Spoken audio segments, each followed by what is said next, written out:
Salut les parieurs, j'espère que vous allez bien. Ça fait bizarre d'allumer la caméra, de se retrouver, mais je suis hyper content de vous accueillir ici sur la chaîne YouTube pour une nouvelle saison de foot. Retour officiel des vidéos de pronostics sur la chaîne. Je vais être régulier ici sur YouTube en format vidéo évidemment, mais aussi et surtout sur mon groupe Telegram de pronostics qui est gratuit. C'est très important de le préciser. C'est super facile de me rejoindre. On est déjà quasiment 50 000 sur ce groupe-là et vous êtes des milliers à suivre le ticket au quotidien que j'envoie. D'ailleurs, pour fêter le retour de la nouvelle saison, il y aura une cote à 10 qui va être postée. Rejoignez-moi directement, je vous mets le lien, il est cliquable directement en commentaire épinglé, ça prend 2 secondes. Bon, posez-nous maintenant pour parler de la Ligue 1. C'est ce qui vous intéresse, c'est mes avis, c'est les pronostics. Il va y en avoir sur chaque match, hein. Je vais vous donner mes résultats, scores, paris sportifs à tenter. Sur chaque rencontre, c'est parti. Allez, nous on va démarrer à Lyon, au Groupama Stadium avec l'OL qui reçoit Ajaccio. L'OL observe une montée en puissance progressive mais intéressante durant cette préparation en terminant par une victoire 2-0 contre Feyenoord et le match nul 2 buts partout contre l'Inter qui a vraiment été bon, mais pas d'enflammade non plus du côté lyonnais. Il n'y a pas de grande certitude et il faudra prouver pour pouvoir espérer quelque chose d'intéressant cette saison. Après commencer à la maison face à un promu, ça reste quand même une excellente opportunité de prendre 3 points aisément pour gagner en confiance. Ajaccio, on va en parler un petit peu également. Ils vont directement goûter au grand bain de la Ligue 1. Le recrutement, pour moi, il a été assez timide. On notera les arrivées notamment de Hamouma et de Thomas Mangani. Le groupe est déjà bien expérimenté. J'étais pas sûr qu'il y avait forcément besoin de ces arrivées-là. Pour moi, je pense que le retour sera douloureux en Ligue 1. Je vois un 3-0 pour l'Olympique Lyonnais avec au moins un but d'Alexandre Lacazette. Lyon cote à 1,35, c'est oui, mais surtout Lacazette buteur à 2,17. Là, c'est un très très grand oui. On enchaîne le lendemain avec Strasbourg contre Monaco. Là, c'est un choc entre deux bonnes équipes de la saison passée. Strasbourg n'était pas loin de l'Europe. Ils se sont battus jusqu'à la dernière journée. Ça a été d'ailleurs assez impressionnant. Alors que Monaco, aussi, ils ont fini en boulet de canon depuis l'arrivée de Clément. Franchement, c'est solide. Alors, ils doivent jouer les barrages. Ils sont actuellement opposés en aller-retour au PSV. Mais voilà, l'ASM a perdu Tchouaméni. Perte énorme qui n'a pas été compensée pour le moment. Mais ils se sont renforcés devant avec Brelembolo, Minamino. L'an passé, Strasbourg, attention, ça a pris 4 points sur 6 contre Monaco, un match nul et une victoire. Et la préparation confirme que Strasbourg sera encore solide sur ce début de saison. L'effectif n'a quasiment pas bougé. Pas assez d'ailleurs, je trouve, à mon sens, mais il y a encore des rumeurs de départ comme Djikou ou Ajorc qui pourraient donner un mercato tardif du côté de Strasbourg. Maintenant, à domicile, c'est sûr qu'ils donneront du fil à retordre à l'ASM qui est déjà coincé entre 2 matchs de préparation, donc c'est périlleux comme situation. Je penche pour un match nul à 1 but partout, dans un match plutôt fermé. Le nul est à 3,25 et le moins de 3,5 buts, qui est bien safe, est à 1,32. Le soir même, ce sera Clermont-Paris Saint-Germain. Alors, concernant Paris, après une prépa sans sérieuse opposition en Asie, ils ont démoli le FC Nantes durant le Trophée des Champions, un 4-0 vraiment plaisant à voir pour les supporters parisiens, donc de quoi forcément être optimiste, d'autant plus que Mbappé n'était pas là, il n'était pas présent. Paris, la saison passée, contre Clermont, c'était du très très lourd. Ils avaient mis 10 buts en 2 matchs contre Clermont, dont 6 à l'extérieur. Parlons justement des Clermontois. Ils ne vivent pas un grand mercato, pas très excitant. Ils ont perdu 2 rouages importants de leur 11, Bayo parti à Lille et Abdoul Samed à Lens. Ils les ont remplacés par Andrich du Dynamo Zagreb et par Gonalon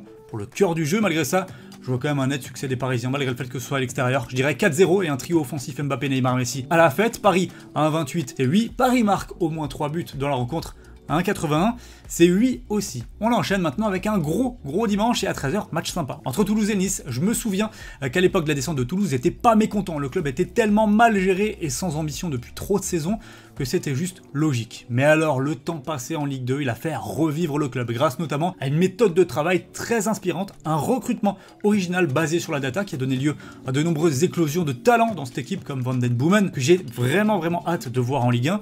L'équipe, plus globalement, a gardé son ossature, pas de grands mouvements pour le moment, mais ça me plaît bien. C'est dans la continuité, c'est intéressant, et il devrait, à mon avis, réussir à tenir tête à Nice, qui aborde avec Favre un nouveau cycle de son développement, qui est primordial, pour une saison qui doit confirmer leurs ambitions, mais aussi, et surtout, j'ai envie de dire, renouer avec le beau jeu. Beau match à prévoir avec des buts, je dirais une victoire 2-1 du gym, mais le résultat reste quand même assez incertain. Le but pour les deux équipes à 1,63, ça par contre, je dis oui. On enchaîne avec le multiplex de 15h et on démarre avec Angers contre Nantes. Pas grand chose à dire, Angers s'est affaibli durant ce mercato.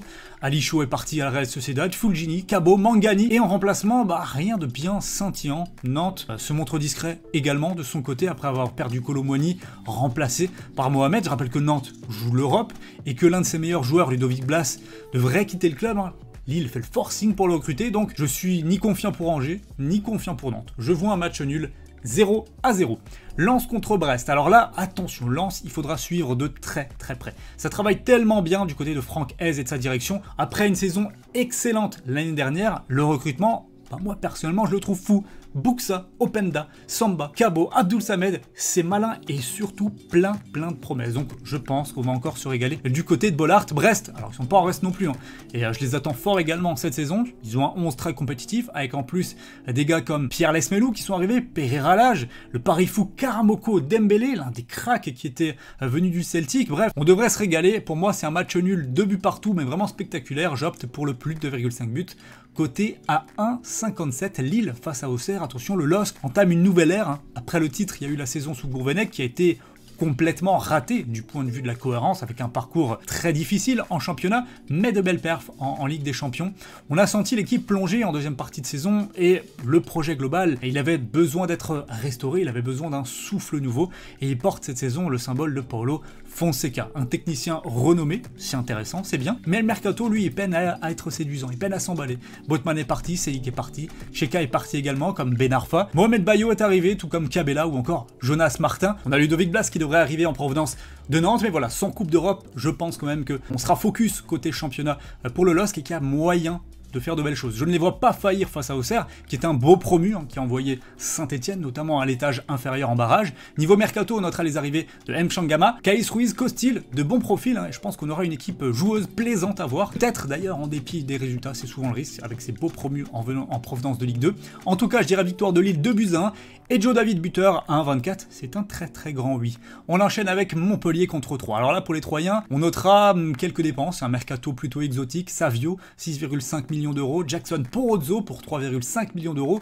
J'attends de découvrir, mais je suis pas hyper emballé, je l'avoue. Et c'est un petit peu pareil pour Montpellier, hein. Déjà la saison passée, je trouve qu'ils se sont affaiblis. Là, ils perdent encore Florian Mollet, Sambia, Ristic. Ils ont profité, par contre, de la descente de Saint-Étienne pour chipper Nordin et Cazerie. Mais ça me semble léger, ça me semble pas en amélioration en termes de qualité d'effectif.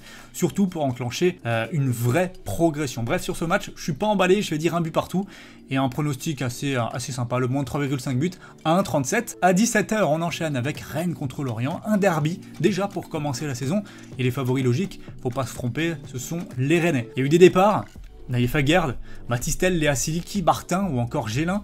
Mes clubs a pour l'instant ramené quand même du beau monde à Mandanda, Joe Rondon et la recrue phare Arthur Théaté, considéré comme un futur grand défenseur central qui est arrivé pour quasi 20 millions d'euros de Bologne. Et donc il y a une prépa déjà intéressante des joueurs rennais qui espéreront, je pense, les mêmes résultats que l'an passé, 3 victoires contre les Merlus, dont un 5-0 à domicile en championnat. A priori, dans ce match-là, le Lorient de Régis Lebris n'a pas les moyens de rivaliser. Je vois une victoire 3-1 de Rennes, et Rennes à 1,32 en sec. Je dis plutôt oui.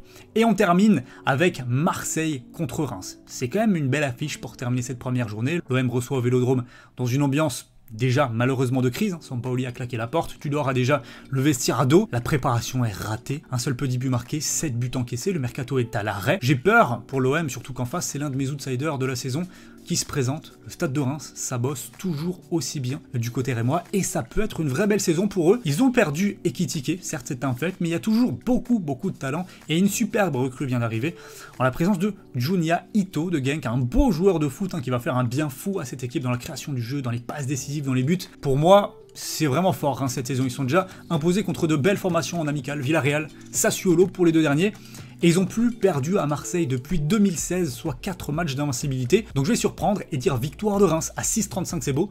Reims ne perd pas ou de un but à 1,58. Là aussi, c'est un grand oui. Voilà pour cette première journée de championnat. C'est un long marathon qui nous attend cette saison et je réfléchis à vous faire une vidéo prono sur les barrages de Ligue des Champions la semaine prochaine. Alors dites-moi si ça vous chauffe, écrivez-moi LDC dans les commentaires si vous voulez une vidéo pronostic sur la Ligue des Champions. N'oubliez pas de liker la vidéo, de vous abonner, c'est très important pour moi et surtout de me rejoindre sur mon groupe de pronostics totalement gratuit. Le lien, il est en commentaire épinglé. Je vous dis maintenant à bientôt, prenez soin de vous, passez une bonne journée. Ciao ciao.